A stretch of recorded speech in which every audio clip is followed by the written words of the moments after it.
Students, आज हम करेंगे इस वीडियो में control price and support price. ये एक नया टॉपिक है जो ऐड हुआ है सिलेबस के अंदर।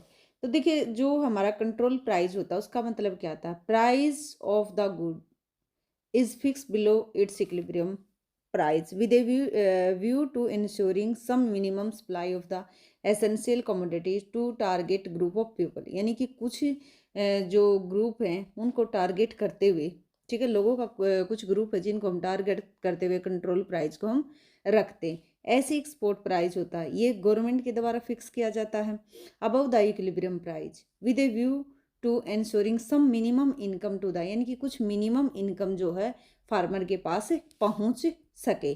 तो एक तरीके से अगर हम इसका डायग्राम बनाए तो डायग्राम कैसा बनेगा, इस तरीके से बनेगा, नहीं कि ये सप्लाई है और ये डिमांड है, ठीक है। तो ये fix below the equilibrium price. अब देखो इक्विलिब्रियम प्राइस कौन सा होता है, ये होता है, ठीक है। उसके बाद आप देखिए, जब ये इक्विलिब्रियम प्राइस होता है तो इसके नीचे अगर हम कोई भी प्राइस मतलब एक तरीके से एडजस्ट करते हैं तो वो क्या होगा, आपका कंट्रोल प्राइस होगा। इसको हम क्या बोलेंगे, कंट्रोल प्राइस। और जो इससे ऊपर डिसाइड होगा वो होगा आपका स्पॉट प्राइस। ये क्या होगा, कंट्रोल प्राइस, ये होगा स्पॉट प्राइस। ये जो कंट्रोल प्राइस है ये किस लिए होता, ये होता जो कुछ ग्रुप होते हैं उनको टारगेट किया जाता है। लोगों का कुछ ग्रुप है जो अफोर्ड नहीं कर पाते, ठीक है ना, तो इसको एक fix below its equilibrium price. जिस तरीके से अगर आप पढ़ोगे ना, इसी को तो हम सीलिंग प्राइस बोलते हैं, ऊपर वाले को क्या बोलते हैं, फ्लोर प्राइस, ठीक है, समझ में आया।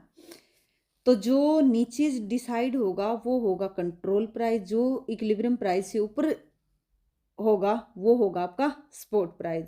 ये जो स्पॉट प्राइस होता है, जैसे एमएसपी होता है ना, मिनिमम स्पॉट प्राइस, ठीक है। तो यानी कि जो मिनिमम स्पॉट प्राइस क्या होता है, एक ऐसा प्राइस होता है, जैसे कि किसान होते हैं उनकी जो फसल होती है, एक गवर्नमेंट एक रेट एक प्राइस डिसाइड करती है कि भाई आपकी अगर इस रेट से ज़्यादा आपकी फसल अगर कहीं पर सेल होती है तो आप सेल कीजिए, अगर इससे रेट से आपको कम रेट मिलते हैं तो हम सारी की सारी फसल को हम परचेज कर लेंगे। तो ये सारी चीज़ें मैंने पीछे लिखी हुई हैं पीपीटी में कि कितना किसके ऊपर क्या स्पॉट प्राइस है, मिनिमम स्पॉट प्राइस क्या है, कितनी फसलों के ऊपर मिलता है, तो ये सारी चीज़ें। तो यहाँ से आई होप कि आपको ये मीनिंग क्लियर हुआ होगा। उसके सेकंड चलते हैं, वही है इसके अंदर तो कि कंट्रोल प्राइस क्या है, ठीक है। तो ये तो सेम डेफिनेशन है, तो इसको बार बार करने की ज़रूरत नहीं है, ये भी वही है, उसका हिंदी में लिखा हुआ है।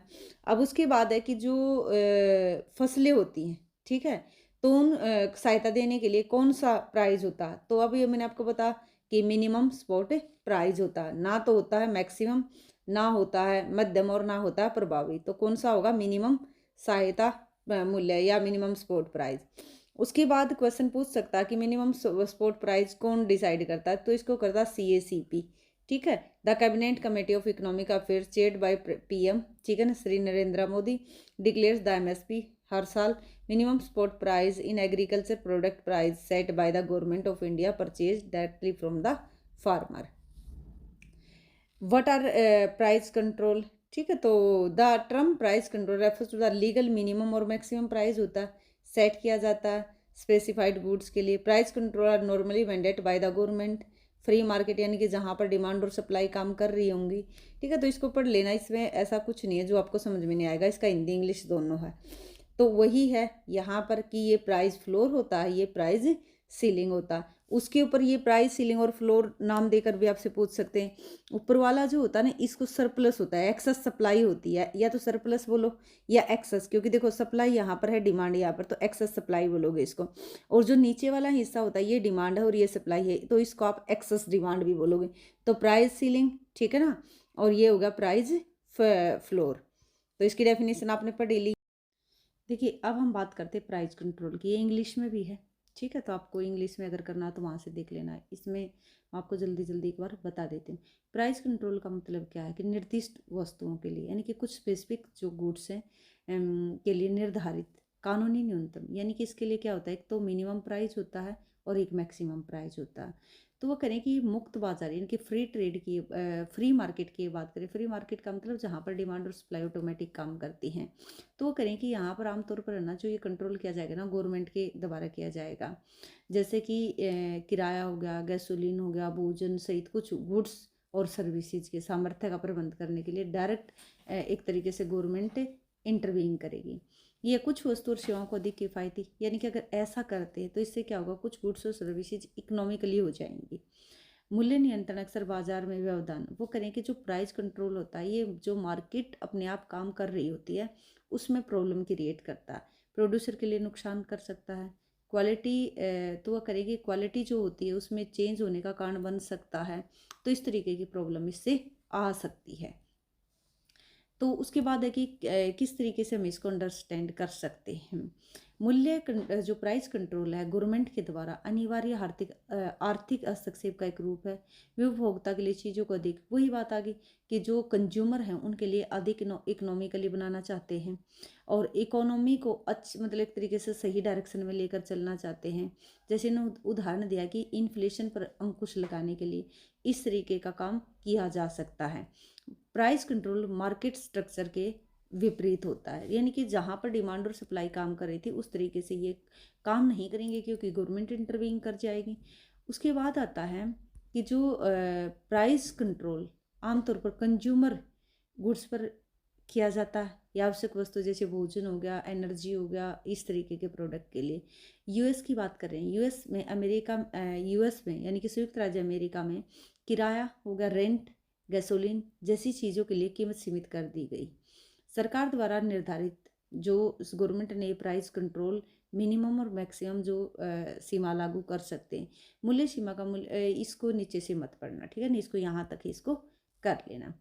मूल्य जो प्राइस कंट्रोल का कारण है सामर्थ्य और आर्थिक स्थिरता, यानी कि ये सिंपल बातें हैं, इनको आप अंडरस्टैंड कर सकते हो कि प्राइस कंट्रोल का मतलब क्या है। इसका मतलब है कि इकोनॉमिक स्टेबिलिटी बनी रहे, ठीक है। लेकिन हो सकता है कि हम जो कुछ चाह रहे हैं इकोनॉमिक स्टेबिलिटी हम चाहते हो सकता है कि इसके अपोजिट ये काम कर सके, करे, ठीक है ना। अपोजिट काम कैसे करेगा कि हमने तो ये चाहा कि इकोनॉमी हमारी अच्छी तरीके से चलती रहे, ना इन्फ्लेशन हो ना डिफ्लेशन हो, लेकिन वो करें कि अगर हम इस तरीके के प्राइस कंट्रोल एक लंबे समय तक करेंगे तो इससे क्या होगा, प्राइस कंट्रोल से, ठीक है, तो हो सकता है कि जो सप्लाई में कमी हो जाए, राशनिंग प्रोडक्ट की क्वालिटी अच्छी ना रहे, तो इस तरीके से इन चीज़ों के ऊपर इसका बुरा प्रभाव पड़ सकता है और इलीगल मार्केट जो है वो जनरेट हो सकती है और जो प्रोड्यूसर है उनको हो सकता है कि लॉस हो जाए।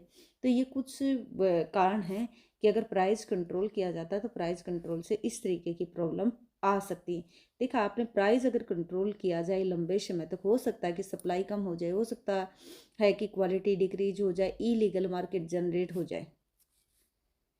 अब इसका इतिहास ये इसमें कुछ नहीं, इसमें ये बता रहे हैं कि इसका इतिहास कोई मतलब बिल्कुल नया नहीं है, ये बहुत पुराने समय से ही चला आ रहा है। जैसे इन्होंने बताया कि इतिहासकारों के अनुसार तीसरी जो 3rd सेंचुरी थी ईसा पूर्व में अनाज के उत्पादन और यानी कि उसके प्रोडक्शन डिस्ट्रीब्यूशन को मिस्र के जो अधिकारी थे उनके द्वारा नियंत्रित किया जाता था। यानी कि वहाँ पर जो अनाज था वहाँ पर जो भी अनाज था उसका डिस्ट्रीब्यूशन था तो वहाँ पर उसके ऊपर भी कंट्रोल किया जाता था। उसके बाद है कि अन्य जो एक तरीके से जो सभ्यताएं हैं वहाँ पर भी कंट्रोल किया गया, जिसमें बेबीलोन या बेबीलोनाई, प्राचीन यूनानी हो गई, रोमन साम्राज्य हो गया, तो ये भी प्राइस को कंट्रोल करते थे। हम हमारे जैसे अब आज के समय में युद्ध हो गया, यानी कि जो एक तरीके से वॉर हो गया, रिवोल्यूशन हो गया, तो इस तरीके में हमें इस समय पर हमें क्या होता, प्राइस कंट्रोल करने का हो सकता है कि ज़रूरत पड़े। यूएसए की बात की जा रही है। औपनिवेशिक सरकार ने जॉर्ज वाशिंगटन की सेना के लिए आवश्यक वस्तु कीमतों को नियंत्रित किया, ठीक है ना, यूएसए की बात है यहाँ पर, जिसके लिए परिणाम स्वरूप गंभीर कमी हुई। उसके बाद है कि गवर्नमेंट क्या है, इंटरवीन करती है और उत्पादक अपने उत्पाद और सेवाओं का मूल्य निर्धारण कैसे कर सकते हैं। उदाहरण के लिए जैसे यहाँ पर गवर्नमेंट इंटरवीन करेंगी और यहाँ पर जो प्रोड्यूसर हैं वो अपने गुड्स, ठीक है, जो प्रोडक्ट है उनका और जो सर्विसेज है उनको डिटरमाइन कैसे करेंगे। जैसे उदाहरण के लिए इन्होंने नगर पालिका का एग्जाम्पल लिया हुआ कि नगर पालिका के अंदर जो घर आते हैं तो उनके जो मालिक होते हैं अपने किराएदार से कितना किराया लेंगे, कितना किराया नहीं लेंगे, ठीक है ना। इस तरीके से वो डिसाइड कर देंगे भाई एक घर का बस इतना 5,000 तक रेंट होना चाहिए मैक्सिमम, ठीक है। तो इससे क्या होता ताकि मतलब लोगों की पहुँच उन घरों तक हो सके, ठीक है, और उसको इकोनॉमिकली बनाया जा सके।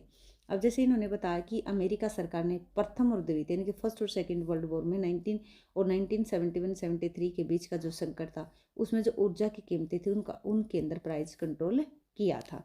अब टाइप्स की बात की है, टाइप्स में क्या है, इसमें एक तो है प्राइस फ्लोर है, एक प्राइस सीलिंग है, ठीक है ना। इस तरीके प्राइस फ्लोर और प्राइस सीलिंग। तो ये प्राइस फ्लोर और प्राइस सीलिंग आपने देख लिया कि कौन से होते हैं, ठीक है। इसको एक बार पढ़ लोगे कि ऐसे मतलब जो रेंट है उसको कंट्रोल करने के लिए अब इसके उदाहरण दिए हुए हैं, वही है घर से रिलेटेड है, ठीक है ना। कि जो कम आय वाले व्यक्ति हैं वो भी, उनकी भी घर तक पहुँच हो उसके। दवा की कीमतें कंट्रोल की जाती हैं और वही मिनिमम वेज दिया जाता है। तो ये सारी के सारी इसके अंदर आएंगी, ठीक है। और तो ये वही है इक्विलिब्रियम प्राइस से ऊपर का जो है ये स्पॉट प्राइस होता है। और वही हाँ, अब इसको देखो, यहाँ से भी हो सकता है कि आपसे क्वेश्चन पूछ लिया एमएसपी से रिलेटेड कि केंद्र सरकार ने 2024-25 में गेहूं और 5 अन्य रबी फसलों के लिए मिनिमम स्पॉट प्राइस में बढ़ोतरी की घोषणा की। 7-8 के बाद से गेहूं की कीमतों में 150 रुपये प्रति क्विंटल की सबसे अधिक वृद्धि हुई है, ठीक है ना। 2007-8 के बाद से जो उच्चतम स्तर है। गेहूं एक महत्वपूर्ण रबी फसल। अब आपको ये पता होना चाहिए कि रबी की और खरीफ की कौन कौन सी फसलें हैं। भारत के क्षेत्रफल की दृष्टि से दूसरी सबसे बड़ी फसल, देखो जो गेहूं है वो रबी फसल है। तो रबी फसल और खरीफ फसल आपको पता होनी चाहिए कौन कौन सी हैं। जो गेहूं के टाइम पर बोई जाएंगी वो सारी की सारी रबी है, और इसके अंदर जो जैसे चावल के टाइम पर बोई जाती है वो खरीफ फसल है। भारत में क्षेत्रफल की दृष्टि से दूसरी सबसे बड़ी फसल है तथा अर्थव्यवस्था में महत्वपूर्ण भूमिका निभाती है। गेहूँ एक महत्वपूर्ण रबी फसल है और भारत में क्षेत्रफल की दृष्टि से दूसरी सबसे बड़ी फसल है ये। एमएसपी, एमएसपी वह गारंटीकृत मिनिमम सपोर्ट प्राइस, ठीक है ना। एमएसपी गारंटी यानी कि गारंटी की एक राशि जो किसानों को तब दी जाती है जब सरकार उनको फसल खरीदेगी। और पीछे क्वेश्चन आता है कि एमएसपी जो है इसको कौन लागू करता है, CACP, common commission for agriculture cost and price की सिफारिशों पर आधारित है। जो उत्पादन लागत, ये सीएसीपी कैसे डिसाइड किया जाता है, ये देखा जाता है कि उसकी कॉस्ट कितनी आई है प्रोडक्शन की, उसकी डिमांड कितनी है, सप्लाई कितनी है, बाजार का प्राइस क्या है, बाजार में प्राइस रुझान क्या है, अंतर फसल मूल्य क्या है, अंतर फसल मूल्य समानता जैसे विभिन्न कारकों पर ये कुछ मतलब फैक्टर है जिनके आधार पर एमएसपी डिसाइड किया जाता है। सीएसीपी कृषि एवं किसान कल्याण मंत्रालय का संलग्न कार्यालय है। जनवरी 1965 में अस्तित्व में आया था। पूछ ले सीएसीपी कब आया था, 1965। भारत के प्रधानमंत्री की अध्यक्षता में आर्थिक मामलों की कैबिनेट समिति एमएसपी के स्तर पर अंतिम निर्णय देती है। एमएसपी का ऑब्जेक्टिव उत्पादकों को उनकी फसल के लिए लाभकारी मूल्य सुनिश्चित करना और फसल में डाइवर्सिफिकेशन को प्रोत्साहित करना। एमएसपी के अंदर फसलें जो आती है, भी क्वेश्चन पूछ सकता है। इसके अंदर 22 फसलें, ठीक है ना। इसको 22 फसलें मैंडेट क्रॉप्स के लिए एमएसपी, और गन्ने के लिए, ठीक है ना, गन्ने के लिए एफआरपी मूल्य होता है, उचित तथा लाभकारी मूल्य होता है। इसके अंदर जो खरीफ की फसलें आती हैं वो आती है 14, रबी की 6 फसलें आती हैं और 2 आती है कमर्शियल। तो कितनी होगी, 22 फसलों पर एमएसपी दिया जा रहा है। उसके बाद आता है कि एमएसपी की आवश्यकता क्यों है। 2014 और 15 में लगातार 2 सूखे पड़े, जिसके कारण किसानों को वर्ष 2014 के बाद से वस्तु की कीमतों में लगातार गिरावट का सामना करना पड़ा। ऐसे विमुद्रीकरण से और जीएसटी ने ग्रामीण अर्थव्यवस्था, मुख्य रूप से गैर कृषि यानी कि नॉन एग्रीकल्चर क्षेत्र के साथ साथ कृषि क्षेत्र को भी नकारात्मक रूप से प्रभावित किया। इसलिए एमएसपी की जरूरत है। 2016-17 के बाद से अर्थव्यवस्था में जारी मंदी और उसके बाद कोविड महामारी के कारण अधिकांश किसानों के लिए विकट वो करें कि परिदृश्य विकट बना हुआ, इसलिए एमएसपी की जरूरत है। डीजल, बिजली, जो फर्टिलाइजर्स है के लिए ऊंच यानी कि हाई कॉस्ट कीमतों ने उनके संकट को और बढ़ा, क्योंकि जब जितनी ज़्यादा इनकी कॉस्ट होगी उतना ही फार्मर की कॉस्ट बढ़ेगी। यह सुनिश्चित करता है कि किसानों को उनकी फसलों का उचित मूल्य मिले, जिससे कृषि संकट निर्धनता को कम करने में मदद मिलेगी। यह है उन राज्यों में विशेष रूप से प्रमुख है जहाँ कृषि आजीविका का एक प्रमुख स्रोत है। अब देखो ये चीज़ आपको करके जानी है। यहाँ से क्वेश्चन कई बार पूछ लेता, क्रॉप्स है जैसे यहाँ से ज़्यादातर किससे पूछेगा, आपसे पूछेगा यहाँ पर, 1 मिनट, बाजरा से पूछ सकता है, ठीक है ना, ये पूछ सकता है, पैडी पूछ सकता है, और वही पैडी कॉमन पूछ सकता है, जवार, कॉटन यहाँ पर गेहूं का भी तो होगा, वीट का भी तो। अच्छा ये तो खरीफ फसलें हैं, ठीक है ना, यहाँ पर खरीफ की फसलें हैं। तो खरीफ में आप ये चीज़ें कर लेना, ठीक है ना।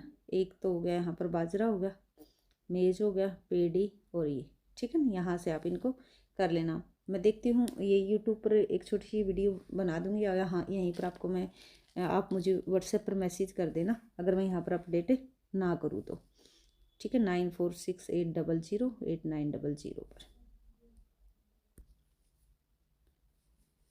देखिए उसके बाद हम अच्छा ये मिलेगा यहाँ पर रबी क्रॉप्स के अंदर है कि जैसे कि वीट का आपको करना है, ठीक है, ज़्यादातर तो इसी का पूछता। वीट का 22-23 पे कितना था, 2015 रुपये, और 23-24 के लिए क्या है, 2125 रुपये। तो इंक्रीज इन MSP एब्सोल्यूट उसमें कितना, 110। ठीक है, तो ये चीज़ आप कर लोगे। Cabinet approve the increase the minimum support price for और mandate rabi crops for the marketing season 23-24। ठीक है, तो इसमें से और तुम्हें जो अगर करना हो तो कर लेना। अब ये बात पूछी गई यहाँ पर कि मिनिमम सपोर्ट प्राइस के बारे में है कि MSP में वह दर जिस पर सरकार किसानों से फसल खरीदती है, किसानों द्वारा वहाँ किए गए उत्पादन लागत के कम से कम 1.5 गुना की गणना के आधार पर सिफारिश है। यानी कि CACP के अंदर कितना था, 22 फसलें आती हैं, जिसमें आपने देख लिया कि 22 में कौन कौन सी आती है, और गन्ने के लिए ये उचित, ठीक है ना, फेयर और लाभकारी मूल्य की सिफारिश की जाती है। 22 फसलें हैं, इसमें आपने ये भी देख ली, 7 अनाज हैं, 5 दालें हैं और 7 तिलहन हैं, कच्चा कपास, कच्चा जूट और नारियल। MSP का मूल्य, MSP वह मूल्य जिस पर सरकार को किसानों से अधिदिष्ट फसलों की खरीद करनी होती है यदि बाजार मूल्य इससे कम हो जाता है। तो ये कुछ है, मतलब MSP की सिफारिश मतलब किस किस के आधार पर की जाती है, तो ये नीचे वाला भी थोड़ा सा पढ़ लेना। तो ये था आपका मिनिमम सपोर्ट प्राइस और कंट्रोल प्राइस। तो इसको यहाँ से कर लेना, अगर फिर भी कुछ समझ में नहीं आता है तो पूछ लेना।